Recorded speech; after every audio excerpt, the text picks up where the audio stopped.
As mentioned above, Samatha or Samadhi Bhavana is characterized by its mundane nature, whereas Vipassana is direct toward the transcendent goals of Nibbana. Obviously, the strength of concentration differs in the different states of training.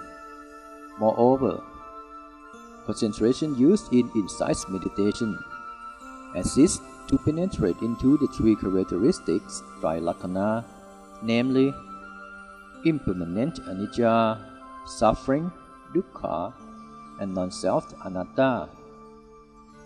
Based on three insights of reality, Vipassana concentration is therefore divided into three types as follows. 1. Sunnata Samadhi, or concentration on the void. It is the concentration which is specifically based on anatta-lakkhana, or the characteristics of soullessness. It supports and identifies with the insight that contemplates on the reality, non-substantive natures of reality. These insights aim primarily at liberation through penetration into the soulless natures of all things. 2. Animitta Samadhi, or concentration on silence, an expression referring to the transitoriness of existence. This concentration supports insight which contemplate the impermanent natures of all things, anicca lakkhana.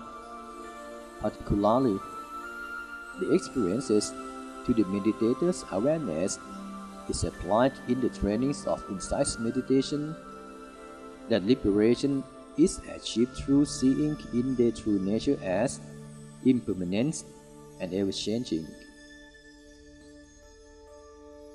3. Apanihita Samadhi, or concentration on eliminations of desire, a concentration which is direct toward the characteristic of non-satisfaction of all things. Dukkha lakkhana. This type of concentration is involved to direct mindfulness to the unsatisfactory aspects of experience pertaining to the four foundations of mindfulness, Satipatthana 4, in order to perceive things as their true nature. To practice these kinds of meditation, Satipatthana, the four foundations of mindfulness, is the key factor in the development of insight. This mindfulness is the quality of awareness, which is applied to four groups of experiences, namely 1. Kayanupassana, contemplations of the body. 2. Vedananupassana, contemplations of the feeling. 3. Cittanupassana, contemplations of the mind.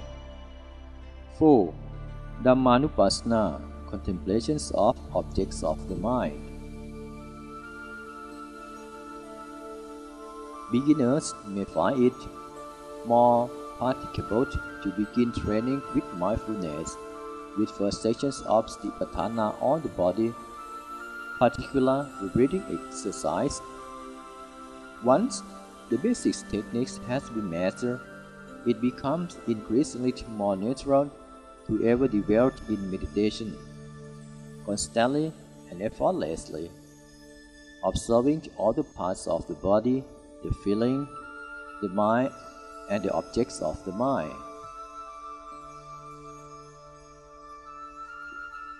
The first, Kayanupassana. The first section of mindfulness deals with the body. This includes the breath, the physical postures, the body activities, the analysis of various physical components. One should practice constantly applying mindfulness to all these experiences found on the body. For instance, mindfulness of the breath, whether short or long, shallow or deep, refined or crude, regular or irregular, and so forth. The purpose is to train the mind to dwell in the present by being constantly aware of what is going on at that moment. The same principle may be applied to the body posture, as standing, walking, sitting or lying down as well, as to the other physical activities like eating or drinking, and clear comprehension that the four elements in the body consist of earth element, water element, air element, fire element. The second, Vedana-nupassana. The second deals with feeling of three types: present, unpresent, and neutral. These feelings keep arising one after another that mindfulness and circumspection should be applied to them at the moment they arise. Understanding them objectively as conditioned phenomena that rise and fall accordingly to the law of causality, not objectively as my feeling. According to the false belief in the existence of soul or self is largely due to our feelings. It is therefore important that one should train oneself to perceive really as it is, by simply observing one's own feelings for what they really are, natural phenomena that constantly arise and disappear in accordance with their conditionality. The other way to consider feelings is the careful analysis of the nature, their origination and dissolution. In order to achieve this objective by the use of Vedana-nupassana, one should be fully mindful whether one experiences present, unpresent, and neutral feeling, and to be aware of that feeling without attachment to them. The third section, Citta-nupassana. The third deals with the mind. Its spiritual practice involves the ability to understand and control one's own mind and thoughts in various conditions such as sensual desire, hatred, vacillation, concentration, liberation, ever mindful of their origination and dissolution, besides observing how they change and are conditioned. The meditator should constantly apply full awareness of the present moment of experience only, not the past or the future, and simply acknowledging the existence and nature of those mental phenomena. There is no conscious intervention involved to suppress one thought or encourage another.